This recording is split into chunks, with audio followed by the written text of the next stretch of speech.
বিশ্বনবী পাগলের মতো একবার হাউজে কাসারে যাবেন, একবার সিরাতে যাবেন, একবার পুলসিরাতের দিকে, একবার হাউজে কাউসারের দিকে পাগলের মতো দৌড়াতে থাকবেন।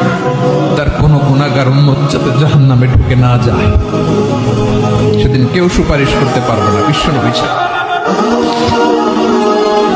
এজন্য 5 নম্বর আল্লাহ বললেন, মান যাল্লাযী ইয়াশফাউ ইনদাহু ইল্লা বিইযনিহি।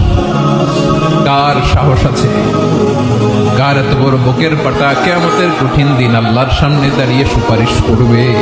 কারো ক্ষমতা, কারো ক্ষমতা নাই।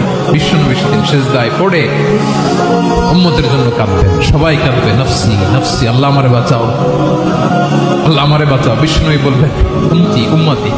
বিশ্বনবী আমার জন্য কাঁদবেন, আপনার জন্য কাঁদবেন, আমাদের জন্য সেদিন কেঁদে কেঁদে জাহান্নামের দরজায় দাঁড়িয়ে আমাদেরকে টেনে টেনে জান্নাতে ঢুকাবেন।